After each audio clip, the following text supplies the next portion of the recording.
महिला का इसमें जिक्र हुआ है। तस्वीर में भी आपको महिला दिख रही होगी। सभी के मुंह को बांध दिया गया है। करीब अब तक 1,25,16,00,000 रुपए जब्त कर लिए गए हैं।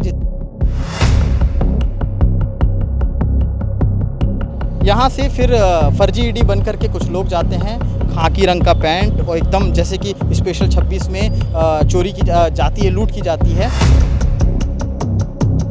उनमें से 8 लोगों की गिरफ्तारी हो गई है, 3 अभी भी फरार हैं। लेकिन उसी समय पहुंचती है फर्जी ईडी। अब ये पूरा मामला अब सामने आया है कि वो फर्जी ईडी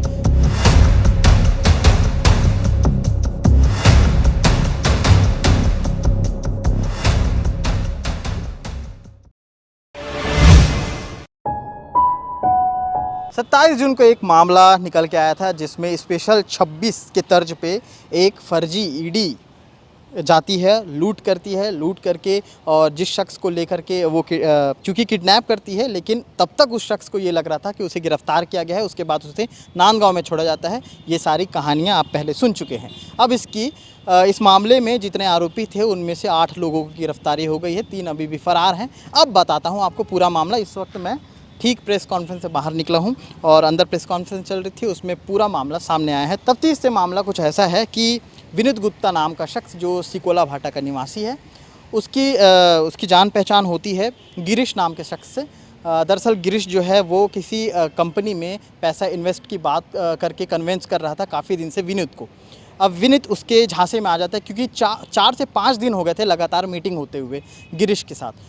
अब इस कड़ी में जुड़ते हैं 4 से 5 और भी लोग, जैसे कि जो गिरीश था, गिरीश के बाद गजानन के बाद फिर आकाश के बाद और भी ऐसे शख्स थे जो इस कड़ी में जुड़ते हैं।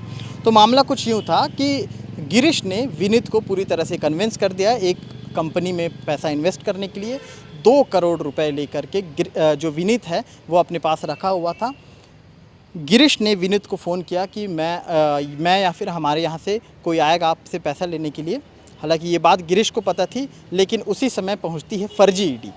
अब ये पूरा मामला अब सामने आया है कि वो फर्जी ईडी कैसे पहुँची, कैसे पता था कि विनीत के पास 2 करोड़ रुपए हैं। दरअसल इस पूरे मामले में मेन जो अपराधी था, मेन आरोपी था, वो था वही गिरीश जो कन्विंस कर रहा था विनीत को। यहाँ से फिर फर्जी ईडी बन करके कुछ लोग जाते हैं, खाकी रंग का पैंट और एकदम जैसे कि स्पेशल 26 में चोरी की जाती है, लूट की जाती है, बिल्कुल वैसे ही वो वहाँ पहुँचे। वहाँ से विनीत को उठाया, विनीत को उठा के वहाँ से पैसा उठाया, पैसा उठा करके वो लोग काली रंग की गाड़ी में वापस चले गए। नांदगांव में जा कर के उन्होंने विनीत गुप्ता को छोड़ दिया। विनीत गुप्ता को छोड़ने के बाद पैसा लेकर के वो फरार हो गए। पैसे को बांट लिया। बांटने के बाद उन्होंने सोचा कि कहानी किस्सा यही ख़त्म हुआ, लेकिन शुरुआत यहीं से हुई। हुआ कुछ यूँ कि उसके बाद जब विनीत गुप्ता ने रिपोर्ट दर्ज कराई, तमाम सारी जब जांच की कि वाकई में ये ईडी थी कि नहीं, तो पता चला कि ऐसी कोई ईडी का कोई मूवमेंट नहीं था। उसके बाद दुर्ग पुलिस सख्ती में आ गई। 2 करोड़ बड़ा मामला हो गया। लगातार इधर उधर से पतासाजी की गई तो कैमरे में CCTV फुटेज खंगाले गए। उसके माध्यम से और कई सारे लोकेशन ट्रेस किए गए, जिसके माध्यम से पता चला कि दुर्ग के आसपास के क्षेत्रों में उनकी मौजूदगी थी। अब इस मौजूदगी की चहलकदमी को देखते हुए उन लोगों ने एक टीम बनाई, पुलिस ने एक टीम बनाई और टीम को तैनात कर दिया बिल्कुल इस काम के लिए। उसके बाद जो मामला सामने आया वो ये था कि उसके बाद आरोपियों को पकड़ा गया धीरे धीरे, लेकिन ये सारे आरोपी जो थे मुंबई से लिंक्ड थे। तो ये लोग जा पहुँचे थे मुंबई और उनके पीछे पहुँची दुर्ग पुलिस। दुर्ग पुलिस के जो एडिशनल SP हैं संजय ध्रुव और IPS वैभव बैंकर जाते हैं अपनी 6 टीमों के साथ दुर्ग में, वहाँ पर कूच करते हैं। 10 मुंबई के बड़े बड़े थानों में जहाँ जहाँ इन अपराधियों की मूवमेंट हुई थी वहाँ ये लोग उन्हें ट्रेस करते हैं। उसके बाद डिटेल खंगाले गए। और सबसे अच्छी चीज़ ये है कि दुर्ग पुलिस में पिछले कुछ दिनों से लगातार जो है साइबर क्राइम को लेकर के बड़ी एक्टिविटी थी, जिसका यहाँ पर भी उदाहरण बहुत अच्छा देखने को मिला है। साइबर टीम से यहाँ पर जो प्रभात हैं, IPS प्रभात हैं, वो लगातार यहाँ से उन मूवमेंट को जांच परख कर रहे थे। धीरे धीरे जब लोग वहाँ तक पहुँचे, पुलिस वाले जब उन तक पहुँचे, उसके बाद उनकी गिरफ्तारी हुई। गिरफ्तारी के बाद उन्हें यहाँ लाया गया। करीब अब तक 1,25,16,00,000 रुपए जब्त कर लिए गए हैं, जिसे पेश किया गया था, जो उन आरोपियों ने आपस में बांटा था। और जितने और आरोपी, अभी 3 आरोपी और हैं जो बाहर हैं। महिला का इसमें जिक्र हुआ है, तस्वीर में भी आपको महिला दिख रही होगी। सभी के मुंह को बांध दिया गया है। महिला का जिक्र दरअसल जब हमने बात की तो उसमें पता चला कि महिला जो थी वो पैसे को कलेक्ट करके अपने पास रखती थी। इस मामले में कई सारे ऐसे चीज़ बरामद हुए हैं जिनकी तस्वीरें हम आपको दिखा रहे हैं, उन आरोपियों की तस्वीरें दिखा रहे हैं, प्रेस कॉन्फ्रेंस के जो मौजूदा हालात थे उसकी तस्वीर दिखा रहे हैं।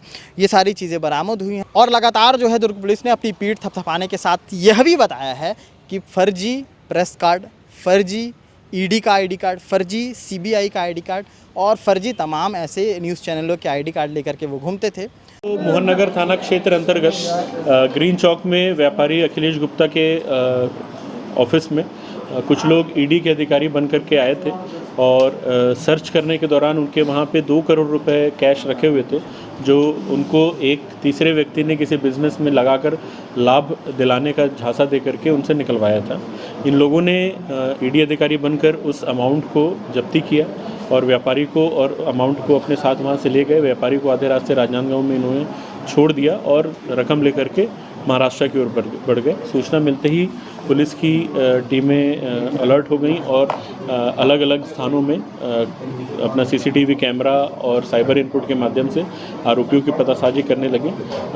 इस दौरान हमको पता चला कि ये जो ग्रुप है वो मुंबई को बिलोंग करता है और मुंबई में भी इसने सीबीआई के अधिकारी बनकर ऐसी ठगी की घटना की है। मुंबई पुलिस से संपर्क किया गया और हमारी टीम मुंबई पहुंची। मुंबई में इन लोगों का लोकेशन हमको मिला और अलग अलग लोकेशन पे हमने छापेमारी की कार्रवाई की। इस दौरान हमको 8 आरोपी जो यहाँ आए थे वो उनको पकड़ने में सफलता मिली है। साथ में इनके एक महिला है जो कि पूरी कॉन्स्पिरेसी में इनके साथ में थी, उनको भी हमने गिरफ्तार किया है। कुल 1 करोड़ 26 लाख रुपए की रकम हम लोगों ने रिकवर की है। कुछ सोना है 2 लाख से ऊपर का, तो लगभग 1 करोड़ 30 लाख के आसपास की रकम हमने रिकवर कर ली है। कुछ बैंक अकाउंट्स पे भी हमने फ्रीज़ किया है। इनके 3 साथी अभी भी हमारी गिरफ्त से बाहर हैं, उनकी पतासाजी की जा रही है और हमें उम्मीद है कि उनको पकड़ेंगे तो उनसे भी हमको और रकम की बरामदगी होगी। सर भिलाई का भी कोई लोकल व्यक्ति का इसमें जो भी लोकल लोगों से पूछताछ चल रही थी वो शुरुआती तौर पे इस वजह से चल रही थी क्योंकि जो ठगी के लिए जो व्यक्ति पहले इनसे संपर्क किया था अपने आप को बिजनेसमैन बनाते हुए, उसने यहाँ के लोकल एजेंट्स के माध्यम से जो व्यापारी हैं उन तक पहुँचने का प्रयास किया था। लोकल एजेंट्स को भी उसने झांसे में लिया था और उनको कमीशन का लालच दे करके वो व्यापारी बनकर इनसे मिला था। लोकल लोगों का कोई भी इसमें हमको इन्वॉल्वमेंट नहीं मिला है। सर मीडिया के बारे में जानकारी मीडिया इनके पास से जो सामान हमको बरामद हुआ है उसमें फर्जी आई कार्ड है जो कि ईडी और सीबीआई के अधिकारियों के आई कार्ड है। साथ ही साथ कुछ 2 गाड़ियां हमको मिली, स्कॉर्पियो और आर्टिगा। नीली बत्ती पीली बत्ती जो ये पुलिस अधिकारी बन करके गाड़ियों को जो चलाते थे वो, और मीडिया का भी एक आईडी मिला है। हमारे यहाँ पे मीडिया के आईडी का कुछ इस्तेमाल नहीं किया गया है, लेकिन इससे पहले इन लोगों ने 5 अलग अलग जगहों पे और ठगी की घटना को अंजाम दिया था। तो हमें ऐसा लगता है कि वहाँ पे इन्होंने मीडिया कर्मी बन करके भी कुछ ना कुछ ये किया होगा। सर इसमें 1 हफ्ते पहले व्यापारी से बात होने की बात सामने आई थी, उस आधार पे जो प्रेस किया गया। जो मैंने बताया कि जो एक व्यक्ति पहले से इनसे मिला था आकर के, जिस समय ये घटना हुई थी उस समय जो पीड़ित हैं उनको ये समझ नहीं आया था कि ये व्यक्ति और वो सारी गैंग एक साथ मिले हुए हैं। इनको ये लगा था कि ये जेन्युइन रेड की कार्रवाई हो रही है और इस वजह से इनिशियली शक इनके ऊपर नहीं गया था। लेकिन जब हमको कहानी पता चली इनके संबंध में तो हमको डाउट हुआ इस व्यक्ति से जो कि बिजनेसमैन बनकर आया था। हम लोगों ने उसकी पतासाजी की तो वो जिस होटल में रुका था वहाँ से उसका जो भी पहचान पत्र वगैरह हमको मिला और उसके माध्यम से फिर हम लोग आगे मुंबई पुलिस से संपर्क किया। 9 आरोपी पकड़ा है। कुल 9 आरोपी हमको मिले हैं, जिसमें से 7 हमको मुंबई से मिले हैं, 2 लोग नासिक से मिले हैं और इनको ट्रांजिट रिमांड पे यहाँ लाया गया और आगे की जो वैधानिक कार्रवाई है वो की जा रही है। मुंबई क्राइम ब्रांच से कितना इन्वॉल्वमेंट? मुंबई क्राइम ब्रांच से डायरेक्टली इन्वॉल्वमेंट नहीं था, लेकिन जो मुंबई पुलिस और थाने पुलिस के अलग अलग पुलिस थानों में हम लोग गए थे उनका सहयोग मांगने के लिए और उन लोगों ने भरपूर हमारा सहयोग किया। लगभग 10 पुलिस थानों की टीम जो है अलग अलग स्थानों में हमारे साथ दबिश देने में संयुक्त कार्रवाई हमारे साथ उन्होंने किया था और रकम बरामदगी में हमारी मदद की थी। तो ये बेशक ये मामला बिल्कुल उस फिल्म की तरह जुड़ता है जो फिल्म एक समय हकीकत थी, लेकिन उसके ऊपर फिल्म बनी स्पेशल 26 और उसके बाद एक ऐसी कहानी आई जो कुछ दिन पहले की हकीकत थी। हालांकि अब उन अपराधियों के लिए हो सकता है कहानी बन जाए। आगे क्या अपडेट रहेगी इस मामले में लगातार आपको बताते रहूँगा। शुक्रिया। न्यू वीडियोस के अपडेट पाने के लिए सब्सक्राइब करें केपी न्यूज़ को और बेल आइकन को दबाएं।